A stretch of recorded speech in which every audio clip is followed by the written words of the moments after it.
boasts the city with among the lowest fire rates in the state. We'll show you what Maple Grove is doing to prevent fires. Plus, a project back on the table. But see what continues to cause concern for a large development proposal near the Arbor Lake shopping area.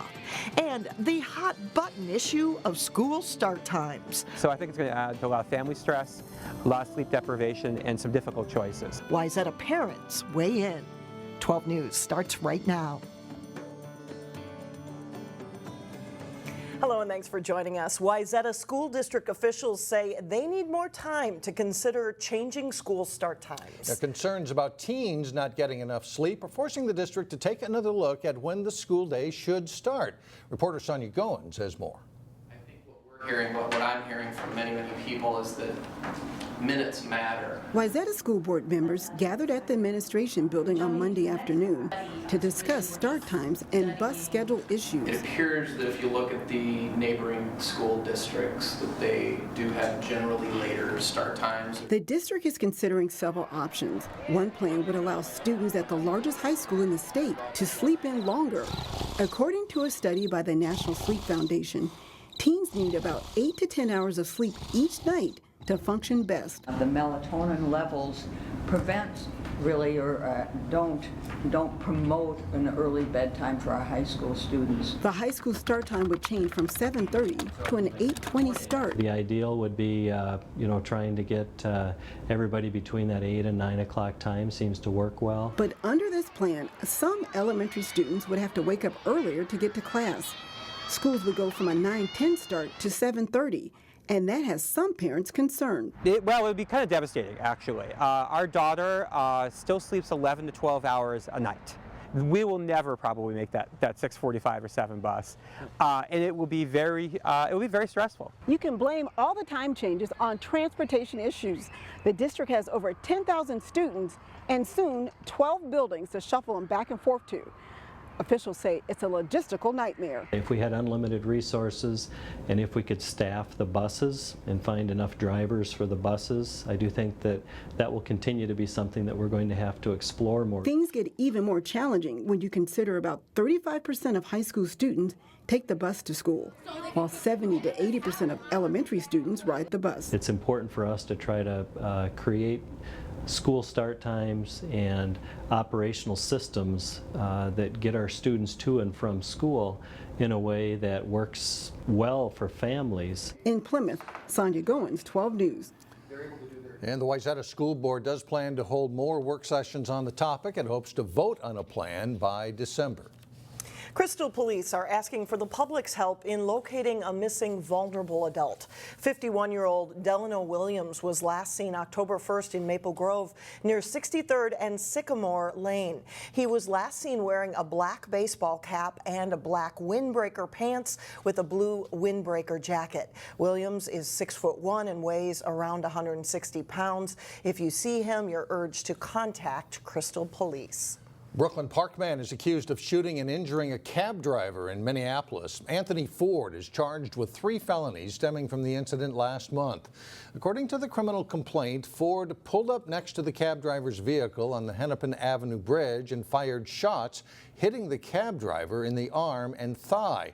Ford is also accused of shooting at a woman's car after he rear-ended her vehicle in a Minneapolis McDonald's drive-thru. After what it calls an isolated incident blamed on human error, General Mills has recalled nearly 2 million boxes of Cheerios, labeled as gluten-free when the boxes actually contained wheat. The recall involves both original and Honey Nut Cheerios. General Mills started investigating after getting illness complaints from gluten-intolerant customers. After previously getting tabled, a major residential and retail development on a prime piece of Maple Grove property is now moving forward. The village at Arbor Lakes is planned for the northeast corner of Elm Creek Boulevard and Hemlock. It calls for 3 hotels, a grocery store, 2 restaurants, and 700 apartment units. A traffic study found the development would add about 7,600 trips per day in the area. And concern about traffic means one proposed intersection may be limited. reason for that was for both left turns out and left turns in, it created significant delays in getting out of the site, up to or more than 3-minute delays per car leaving the site. The traffic study did find there would be less traffic than expected during peak rush hours. Well, you've probably heard that an ounce of prevention is worth a pound of cure. During this Fire Prevention Week, the question is, are you doing everything you can to prevent a fire at your home? When firefighters roll up to a scene, half of all the fires are cooking fires. There we go, okay. In Maple Grove, fire prevention is a year-long effort. You'll use the lid as your shield, you'll approach it, you'll smother the fire, you'll turn off the burner, and you'll let that sit for 20 minutes. The telephone rings, the doorbell rings. If you leave the kitchen, shut the stove off, period. If you aren't going to be there, shut it off. Preventing kitchen fires is just one of many topics the Maple Grove Fire Department taught city employees as part of their yearly efforts to spread fire prevention wisdom to area neighborhoods, schools, and businesses. Our attitude towards fire has to be that fire is dangerous. We need to be prepared for it. In the fire department's 40-year history, there has been one fire fatality in the city. Maple Grove believes its prevention efforts pay off, and research backs it up. Maple Grove had the lowest fire rate in the state from 2010 to 2014, 1.12 per 1,000 people, according to the state fire marshal's office. I think it makes sense that fire prevention really works. Since fires burn faster, hotter, and are more toxic now due to materials in synthetic furnishings in homes built after the 1970s, one of the key messages is about the value of sprinkler systems and the importance of buying a good photoelectric fire detector every 10 years. Right now I have a dual, carbon monoxide and fire, and it's just not a good combination. A lot of false alarms. Susan Setter heard what she needed to hear. A new digital carbon monoxide detector will be arriving at her home soon. You can't put a price on safety for your family. The Maple Grove Fire Department also picked up a National Achievement Award recently for its prevention efforts from the National Association of State Fire Marshals Fire Research and Education Foundation. Coming up, a New Hope woman's story that could serve as a wake-up call for others. Then later in sports, Osseo and Park Center battle in a key boys soccer matchup. But first, warmer weather sticking around in your AccuWeather forecast.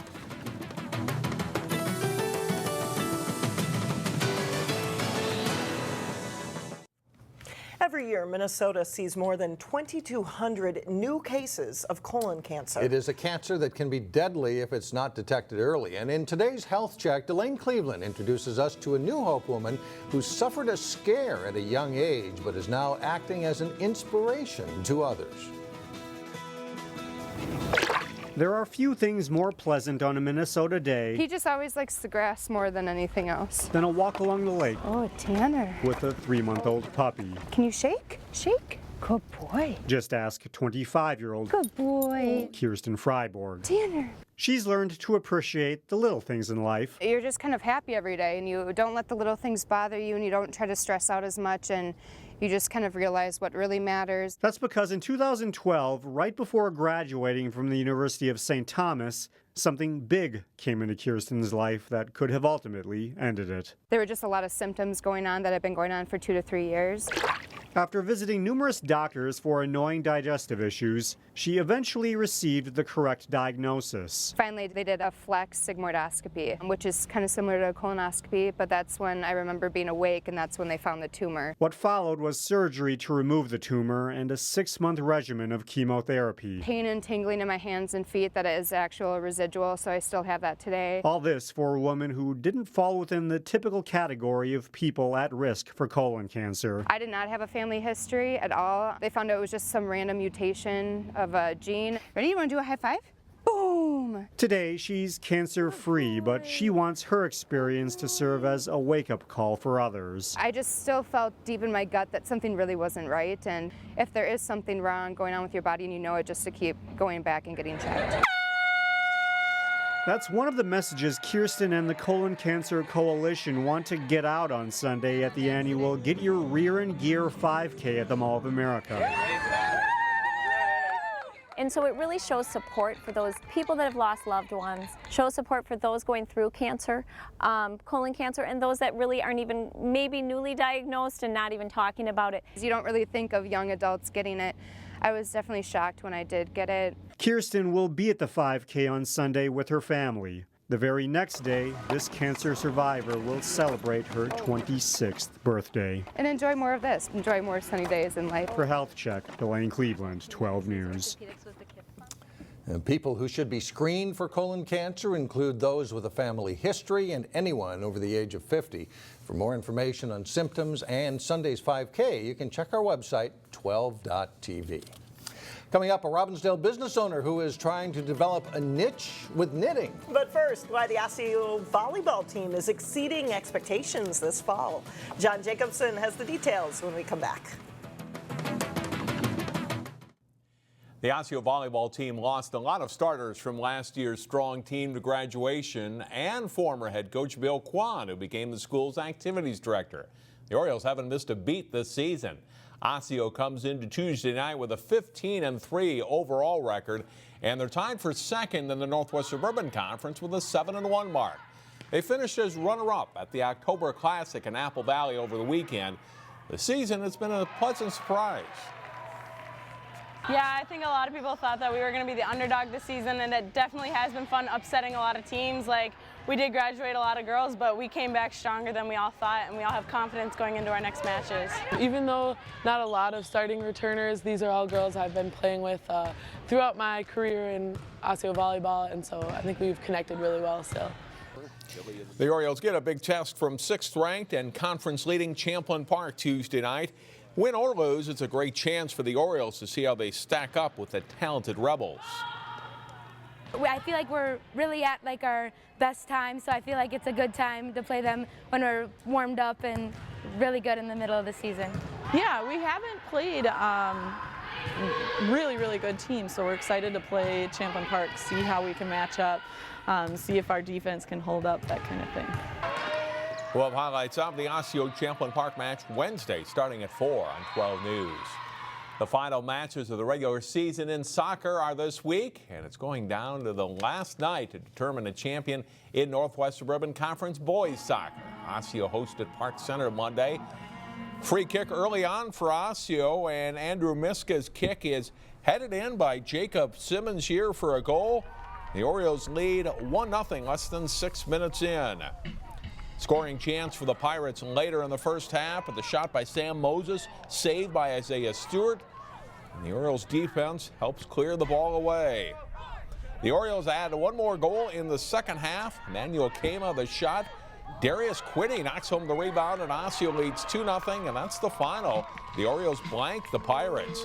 It's close at the top of the conference. The Orioles finish out the regular season at Andover. The Huskies lead the league with a 10-2 record, one half game ahead of defending state Class AA champion Anoka. Park Center drops to 8-2-2, just ahead of Champlin Park, with Osseo right there too. The top 7 teams are all within 2.5 games of first place. In girls soccer, Maple Grove was home to play Andover. Both teams tied for second in the Northwest Suburban. Crimson looking to get on the board early in the first half, but Brianna Johnson stopped by Huskies goalie Natalie Rudrud. No score at halftime. Second half, and Rudrud comes up big again, diving out to save the shot off the foot of Maddie Rada. Andover finally breaks the scoreless tie with 10 minutes left to play. Veronica Mangio passes to Aaron Becker, who shoots and scores. As Andover wins 1-0, Armstrong has clinched the Northwest Suburban Conference title in girls soccer. Lauren Bright is an all-conference middle hitter for the Maple Grove volleyball team. She's also an academic star and is featured on this week's Sports Jam show on Channel 12. Here's a clip from that story. Her skills caught the attention of college coaches. And next year, Lauren will head east and play volleyball and study at Lehigh University in Pennsylvania. Of all the schools that I've seen, I love the campus. It's a small kind of suburban, it's like an hour north of Philadelphia. And the academics were really the biggest draw for me. That's really been the main thing throughout my entire collegiate search, is academics come first and then volleyball is a bonus. Math and science are Lauren's favorite subjects, and the straight-A student is taking AP classes in both physics and calculus this fall. And luckily, I'm surrounded by friends who have the same mindset as me, so we all take academics very seriously. We work together on it, and it's not really a competition, but we work together to bring out the best in each other. You can see the rest of that story and more this week on Sports Jam. It's on through Wednesday at 3:30, 6:30, and 9:30 p.m. on Channel 12 and 12.tv. That's a look at sports for today. All right, thanks, John. We'll be right back. A Robbinsdale woman is hoping her passion for knitting and crocheting will translate into a successful business. But for Kelly Sadler, success isn't only measured by money. Cassie Bonstrom explains.